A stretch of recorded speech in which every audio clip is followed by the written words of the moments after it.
Dear students, welcome back. आज के इस लेक्चर वीडियो में हम आर अगोर की बुक में एनवायरमेंट इंजीनियरिंग के चैप्टर से क्वेश्चन नंबर 361 से लेकर 380 तक कवर करेंगे। तो स्टार्ट करते हैं। क्वेश्चन नंबर 361 में पूछा है कि बीओडी रिमूवल का मोस्ट एफिशिएंट मेथड कौन सा है। तो इसका आंसर की में गलत आंसर दिया है। आंसर की में दिया एरेटेड लगून, जबकि ये नहीं होगा। करेक्ट आंसर इसका होगा ऑक्सीडेशन डीचेज। ऑक्सीडेशन डीचेज का जो बीओडी रिमूवल होता है वो 98% से ज्यादा होता है। ऑक्सीडेशन पॉन्ड जो है, जिसको स्टेबलाइजेशन पॉन्ड भी बोला जाता है, उसका कुछ कुछ स्पेशल केसेस में समर्स में 95% से एक्सीड करता है, अदरवाइज इससे कम रहता है। एरेटेड लगून जो है, इसका बीओडी रिमूवल है वो 75 से लेके 85% तक ही होता है। और ट्रिकलिंग फिल्टर है, इसका बीओडी रिमूवल होता है 80 to 90%। तो सबसे ज्यादा है वो है ऑक्सीडेशन डीचेज का। और ये क्वेश्चन गुप्ता एंड गुप्ता में भी दिया है, वहां पर आंसर दिया है ऑक्सीडेशन डीचेज। तो मे भी एग्जाम में या तो ऑप्शन ए ही आंसर दिया हो आंसर की में। अगर आपको करेक्ट करवाना पड़े, आंसर दिया हो ऑप्शन डी और आपको करेक्शन के लिए ऑब्जेक्शन फाइल करना पड़े, तो हर एक इंडिविजुअल का फिर आपको रेफरेंस देना पड़ेगा।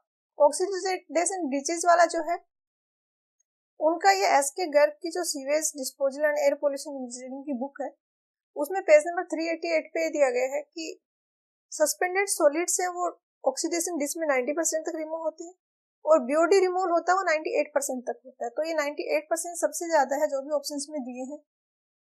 तो आंसर होगा ऑक्सीडेशन डिच। नेक्स्ट है क्वेश्चन 362। क्वेश्चन 362 में कुछ स्टेटमेंट दिए गए हैं और पूछा है कि कौन सा स्टेटमेंट करेक्ट है। तो यहाँ पर दिए गए सारे स्टेटमेंट करेक्ट है, तो आंसर हो जाएगा ऑप्शन डी।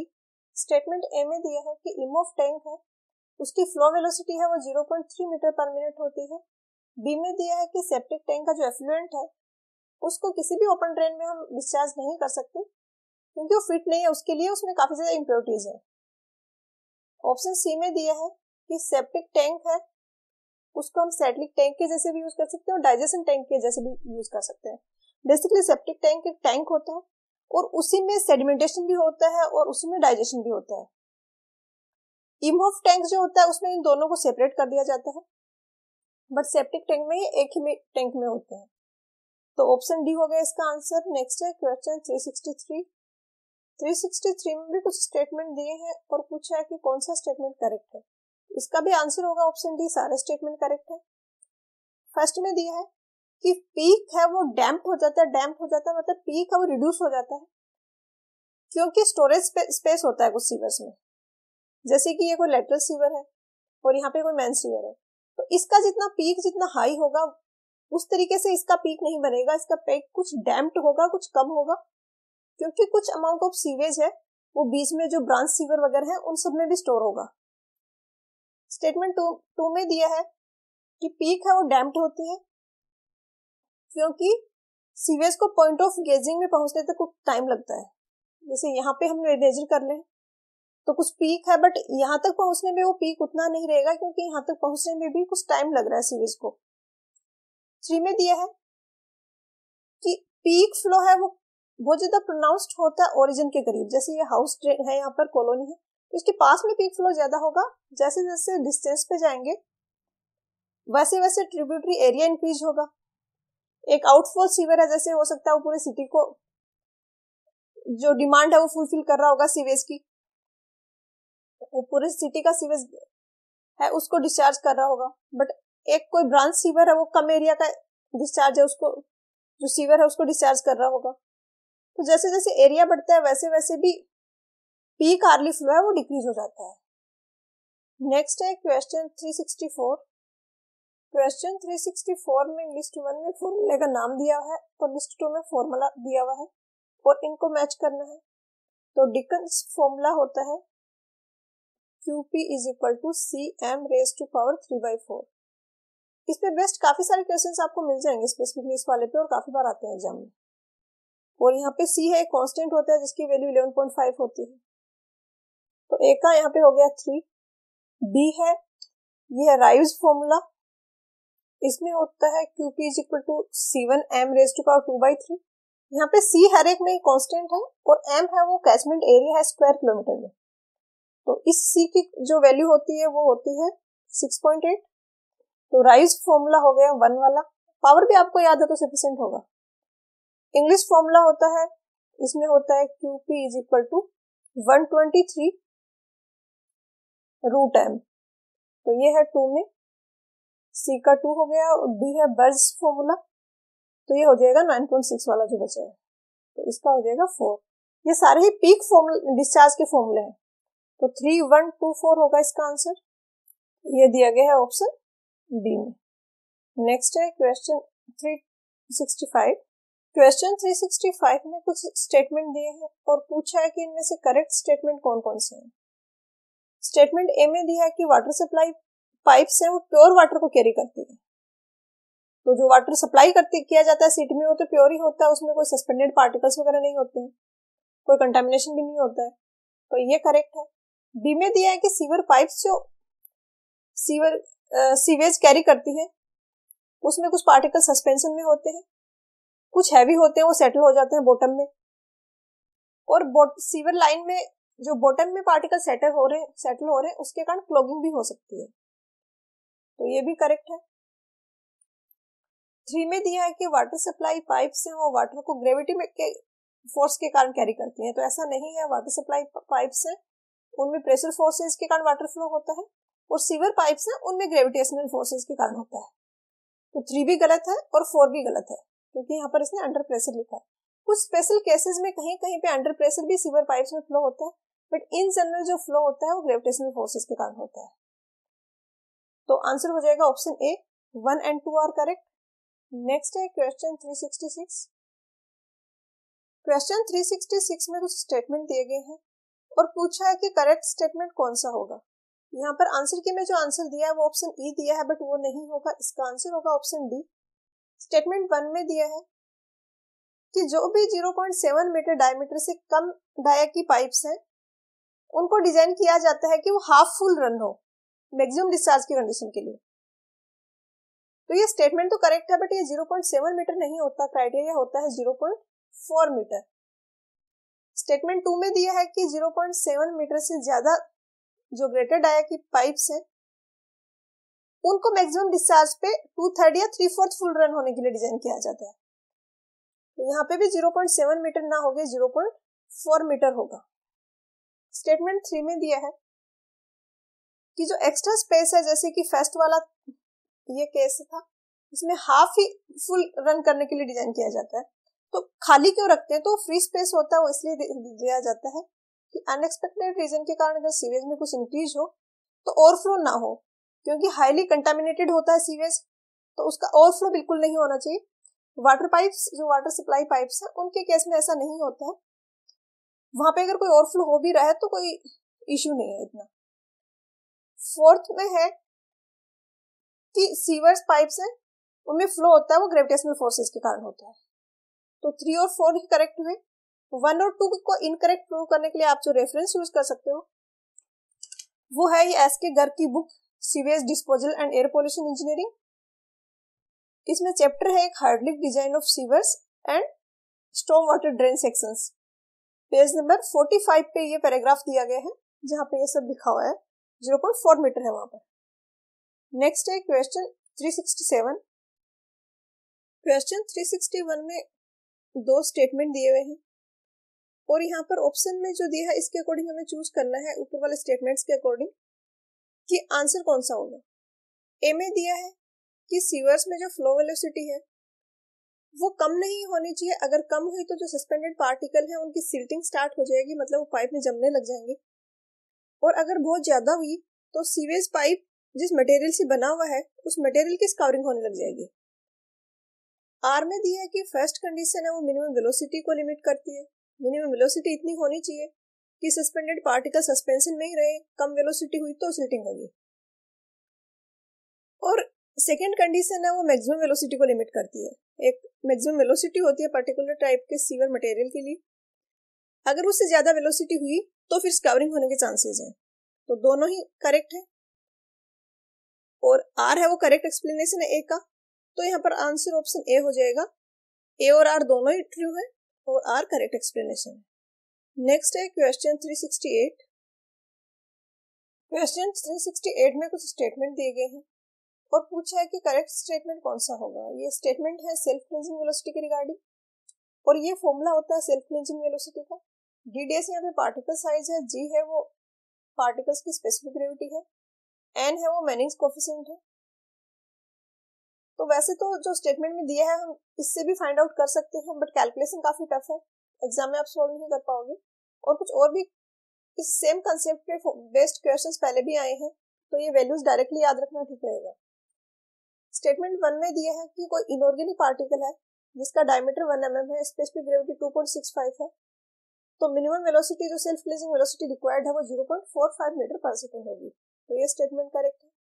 2 में दिया है कि कोई ऑर्गेनिक पार्टिकल है जिसका डायमीटर 5 mm है, स्पेसिफिक ग्रेविटी 1.2 है, तो उसके लिए भी जो सेल्फ क्लींजिंग वेलोसिटी रिक्वायर्ड है वो 0.5 मीटर पर सेकंड होगी। तो ये भी करेक्ट है। ये दोनों स्टेटमेंट पे बेस्ड क्वेश्चंस पहले आ चुके हैं।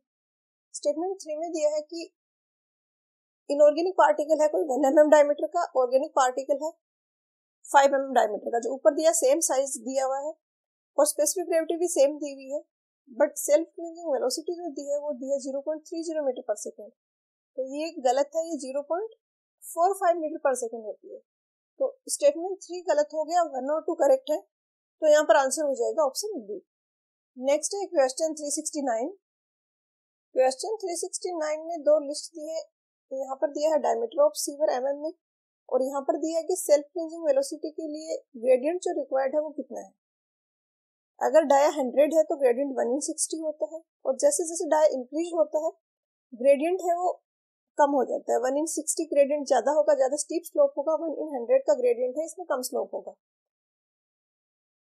यहाँ पर थोड़ी सी मिस्टेक है, ये 2 to 5 होगा, 22.5 नहीं होगा। तो 2 to 5 होगा तो 1/120 होगा। तो अगर ये question as it is exam में आता है तब तो 3 वाला इनकरेक्ट हो जाएगा, तो फिर आंसर हो जाएगा वो ऑप्शन सी हो जाएगा। ओनली 1 और 2 करेक्ट है, बट एक्चुअली यहाँ पे कुछ टाइपिंग की मिस्टेक हुई है। 225 के अकॉर्डिंग इसने आंसर दिया है, तो अगर 225 है तो आंसर ऑप्शन डी होगा। अगर यहाँ पे 22.5 ही है तो फिर 3 वाला इनकरेक्ट हो जाएगा, ऑप्शन सी आंसर हो जाएगा। और अगर एग्जाम में जो आंसर किया उसमें आंसर अगर 3 दिया हुआ, तीनों को करेक्ट बोला है, तो फिर आप ये ऑब्जेक्शन फाइल करने के लिए रेफरेंस यूज कर सकते हो। जो एस के गर्ग की बुक है sewage disposal and air pollution engineering, उसमें पेज नंबर 45 पे ये टेबल दी गई है, और यहाँ पे लिखा है कि 225 हुआ तो 1/120 का ग्रेडियंट रिक्वायर्ड होगा। क्वेश्चन 370 में दो लिस्ट दी गई है। लिस्ट 1 में सीवर मटेरियल दिया है, और लिस्ट 2 में दिया है कि इसकी लिमिटिंग वेलोसिटी जो मैक्सिमम वेलोसिटी है वो कितनी हो सकती है। यहाँ पर ये मिसिंग है, कुछ इस तरीके से लिखना था ये कि 4.5 से लेके 5.5 तक हो सकती है, ये 3.5 से लेके 4.5 तक हो सकती है। तो ये टेबल गिवन है उसके अकॉर्डिंग होगा। विट्रीफाइड और ग्लेज्ड ब्रिक्स के लिए 4.5 to 5.5 सबसे ज्यादा होता है, फिर कास्ट आयरन सीवर्स के लिए होता है 3.5 to 4.5, फिर स्टोनवेयर सीवर्स के लिए, फिर सीमेंट कंक्रीट सीवर्स के लिए। देखते हैं क्वेश्चन में कौन कौन से है। तो यहाँ पर हो जाएगा ए का 1, ग्लेज्ड वाला था सबसे ज्यादा, ए का 1 हो जाएगा, बी का 4 हो जाएगा, सी का 2 हो जाएगा, और डी का 3 हो जाएगा। स्टोनवेयर का हो जाएगा 3.5 to 4.5, सॉरी 3 to 4। स्टोनवेयर का होगा 3 to 4, 3.5 to 4.5 होगा कास्ट आयरन सीवर्स का। तो 1, 4, 2, 3 दिया गया है ऑप्शन बी में, तो ये आंसर हो जाएगा। नेक्स्ट है क्वेश्चन 371। क्वेश्चन 371 का जो 1 और 2 स्टेटमेंट है ये पहले भी दूसरे क्वेश्चन में हम इनको डिस्कस कर चुके हैं। मैन होल होता है जनरली हम प्रोवाइड करते हैं प्लेन एरिया में। जो ड्रॉप मैन होल है उसका हमने पढ़ा था कि उसको हम तब प्रोवाइड करते हैं जब जो ब्रांच सीवर हो और मेन सीवर है वो जिस लेवल पे मीट कर रही है वो सेम नहीं है। जैसे ब्रांच सीवर यहाँ पे नीचे है और जो मेन सीवर है वो नीचे है, और ब्रांच सीवर है वो उससे ज्यादा कुछ हाइट पे है। यहाँ पे अगर 0.5 to 0.5 4 to 5 मीटर का डिफरेंस है तो ड्रॉप मैन होल प्रोवाइड किया जाता है। तो ये वैसा ही है जैसे कैनाल ड्रॉप के केस में होता है। अगर ये नहीं प्रोवाइड किया जाएगा तो ये ब्रांच सीवर है, इसको हमें इस तरीके से कुछ ग्रेडियंट देना पड़ेगा और बहुत ज्यादा अर्थवर्क होगा। उसको अवॉइड करने के लिए ड्रॉप मैनहोल दिया जाता है। और इस टाइप की सिचुएशन जनरली हिली एरियाज में बनती है जहाँ पे स्लोप होता है वो काफी ज्यादा होता है। तो ड्रॉप मैनहोल की रिक्वायरमेंट ज्यादातर हिली एरियाज में पड़ती है और प्लेन एरियाज में ऐसी सिचुएशन बहुत ही कम बनती है कि ब्रांच सीवर और मेन सीवर है वो डिफरेंट लेवल पर है, तो वहां पे मैनहोल सफिशिएंट होता है। बट इस टाइप की कंडीशन बन रही है तो फिर ड्रॉप मैनहोल दिया जाता है। 3 में लैंप होल के बारे में दिया गया है, इसको पहले नहीं डिस्कस किया आपने कहीं। लैंप होल्स है ये स्मॉल ओपनिंग है सीवर्स में, जो कि जब हमें सीवर्स में टेस्ट कर रहे होते हैं डिफरेंट गैसेस की प्रेजेंस के लिए तो लैंप इंसर्ट करना होता है। तो उस लैंप को इंसर्ट करने के जो होल्स दिए जाते हैं वो लैंप होल्स होते हैं और इनको प्रोवाइड किया जाता है अगर कहीं पे बेंड आ रहा है सीवर में या फिर कहीं पर मैनहोल की रिक्वायरमेंट तो है बट कंस्ट्रक्शन काफी डिफिकल्ट है तो मैनहोल नहीं दिया जा सकता तो लैंप मैनहोल वहां पर दे दिया जाता है। या फिर कहीं पे जो स्पेसिंग है मैनहोल्स के बीच की वो यूजुअली जितनी होती है उससे ज्यादा है, तो उस केस में मैनहोल्स के बीच में लैंप मैनहोल दे दिया जाता है ताकि टेस्टिंग की जा सके। तो तीनों ही स्टेटमेंट करेक्ट है, तो आंसर हो जाएगा ऑप्शन डी। नेक्स्ट है क्वेश्चन 372। क्वेश्चन 372 में सीवर्स की डिजाइन के रिगार्डिंग कुछ स्टेटमेंट दिए गए हैं और पूछा है कि करेक्ट स्टेटमेंट कौन सा होगा। तो ये सारे ही स्टेटमेंट करेक्ट है, आंसर होगा ऑप्शन डी। स्टेटमेंट 1 में दिया है कि जो मिनिमम फ्लो है उस टाइम वेलोसिटी है वो 0.45 मीटर पर सेकेंड होनी चाहिए। तो ये सेल्फ क्लींजिंग वेलोसिटी है जो कि हमेशा मेंटेन रखी जाती है और ये हम डिजाइन करते हैं तो जो मिनिमम हार्डली फ्लो है और मिनिमम हार्डली फ्लो होता है 1/3 ऑफ एवरेज डेली फ्लो। तो इस तरीके से डिजाइन किया जाता है कि मिनिमम हार्डली फ्लो पर जो वेलोसिटी है उस पर्टिकुलर डिस्चार्ज पर जो वेलोसिटी है वो 0.45 मीटर पर सेकेंड कम से कम हो मिनिमम। स्टेटमेंट 2 में दिया है कि जो वेलोसिटी है मैक्सिमम फ्लो के टाइम वो एटलीस्ट कम से कम 0.9 मीटर पर सेकेंड हो, तो ये भी क्राइटेरिया होता है। और थर्ड तो आपको पता ही है कि जब मैक्सिमम फ्लो हो रहा है तो उसमें जो वेलोसिटी है वो स्क्वायरिंग वैल्यू से ज्यादा नहीं होनी चाहिए। जो भी मैक्सिमम वेलोसिटी है वो स्क्वायरिंग वेलोसिटी है उससे ज्यादा नहीं होना चाहिए जो मैक्सिमम परमिसिबल वेलोसिटी है। नेक्स्ट है क्वेश्चन 373। क्वेश्चन 373 में 2 लिस्ट दी गई और हमें मैच करना है। यहाँ पर प्रोपोर्शनेट डेप्थ दिया गया है, प्रोपोर्शनेट एरिया, इस तरीके से प्रोपोर्शनेट पैरामीटर दिए गए हैं। हमने इनके फॉर्मूले पढ़े थे। डी अगर डेप्थ ऑफ फ्लो है तो ये था d/2 1 minus cos alpha. Proportionate depth होता है this depth of flow divided by maximum depth of flow. Maximum depth of flow जो होगा वो सीवर का डायमीटर होगा, इसको डी से डिवाइड करेंगे तो ये आ जाएगा 1/2, सॉरी ये अल्फा/2 था तो 1/2 1 माइनस कोस अल्फा/2। इसी तरीके से प्रोपोर्शनेट एरिया निकाल सकते हैं, जो स्मॉल ए का फॉर्मूला था उसमें कैपिटल ए से डिवाइड कर दो। तो ऑप्शंस में देखें यहाँ पर तो ए का 2 हो जाएगा बट यहाँ पर मिस्टेक है, यहाँ पे माइनस आएगा बीच में। बी का 3 हो जाएगा, एरिया का ये this multiply by π/4 d square था फॉर्मूला, तो ए से डिवाइड करेंगे तो ये अंदर वाला बच जाएगा इतना। सी है वो प्रोपोर्शनेट पेरीमीटर है तो इसका हो जाएगा 4 और डी में है प्रोपोर्शनेट हार्डलिंग मीन डेप्थ तो डी का हो जाएगा 1। जो भी पैरामीटर्स थे उनको maximum area, maximum perimeter, maximum depth of flow in सबसे डिवाइड कर देंगे तो उसको प्रोपोर्शनेट पैरामीटर होता है। और ए में 2, बी में 3, सी में 4 और डी में 1। तो ये दिया गया है ऑप्शन बी में, तो इसका आंसर हो गया ऑप्शन बी। नेक्स्ट है क्वेश्चन 374। क्वेश्चन 374 में यहाँ पर 2 स्टेटमेंट दिए गए हैं और यहाँ पर ऑप्शंस दिए हैं, इनके अकॉर्डिंग हमें करेक्ट ऑप्शन कौन सा होगा वो चूज करना है। कोई सर्कुलर सेक्शन है उसमें मैक्सिमम डिस्चार्ज होता है जब ये डेप्थ ऑफ फ्लो है ये डायमीटर का 0.95 टाइम्स हो। जैसे जैसे डेप्थ ऑफ फ्लो डिक्रीज होता है वैसे वैसे डिस्चार्ज भी डिक्रीज होता है। डिस्चार्ज में जो डिक्रीज होता है वो काफी शार्पली होता है और जो वेलोसिटी में डिक्लाइन होता है वो थोड़ा स्लोली होता है, क्योंकि वेलोसिटी डिपेंड करती है हार्डलिंग डेप्थ पे जो होती है एरिया अपॉन पेरीमीटर। तो एरिया तो डिक्रीज हो रहा है बट साथ साथ में पेरीमीटर भी डिक्रीज हो रहा है, तो वेलोसिटी में डिक्लाइन उतना फास्ट नहीं होता। बट एरिया है वो डिक्रीज हो रहा है, डिस्चार्ज उस पर डिपेंड करता है, v इंटू एरिया। तो एरिया में डिक्रीज होने के कारण उसका जो इफेक्ट होता है वो डिस्चार्ज पे ज्यादा होता है। तो यही स्टेटमेंट ए में दिया है कि जैसे जैसे डिस्चार्ज में डिक्लाइन होता है वो हाफ फुल डेप्थ या इससे कम पे फ्लो हो रहा है, तो प्रोपोर्शनेट वेलोसिटीज में जो डिक्लाइन होता है वो कम होता है। और आर में दिया है कि एरिया है वो बहुत फास्ट रिड्यूस होता है बट हार्डली मीन डेप्थ उतनी फास्टली रिड्यूस नहीं होती, क्योंकि यहाँ पे पेरीमीटर भी आ रहा है। तो ए भी रिड्यूस हो रहा है, पेरीमीटर भी रिड्यूस हो रहा है, तो वी पे उतना ज्यादा फर्क नहीं पड़ रहा। तो यहाँ पर इसका आंसर ऑप्शन ए हो जाएगा। Both statements are true and R is the correct explanation of A. Question 375 में सर्कुलर सेक्शन के रिगार्डिंग स्टेटमेंट दिए गए हैं। कुछ एडवांटेजेस होते हैं सर्कुलर सेक्शन को जिनको हम पहले भी डिस्कस कर चुके हैं। एक तो है कि इनको बहुत इजीली और कन्वीनियंटली मैन्युफैक्चर किया जा सकता है। अगर इसको हम एग शेप्ड वाला जो सेक्शन था उससे कंपेयर करें तो एग शेप्ड में क्या ऊपर तो जो सर्कल था उसका तो डायमीटर ज्यादा था और नीचे वाले का डायमीटर है कम, तो नीचे वाला जो स्मॉलर सेक्शन है उसको वेट कैरी करना है ऊपर वाले लार्जर सेक्शन का। तो नीचे वाले सेक्शन को काफी स्ट्रॉन्ग बनाना पड़ता है और इसका कंस्ट्रक्शन होता है, मैन्युफैक्चरिंग होती है वो टफ होती है थोड़ी, जबकि circular section through out uniform होता है तो इसको मैन्युफैक्चर करना इजी रहता है। तो स्टेटमेंट 1 से लग रहा है कि ये सर्कुलर सेक्शन के लिए करेक्ट नहीं है। स्टेटमेंट 2 में दिया है कि गिवन पेरीमीटर के लिए एरिया होगा वो मैक्सिमम होगा और इसीलिए इसको मोस्ट एफिशिएंट सेक्शन भी कहा जाता है। अगर ये एटलीस्ट हाफ फुल रन हो रहा है तो ये मैक्सिमम डिस्चार्ज होगा और मोस्ट एफिशिएंट सेक्शन होगा।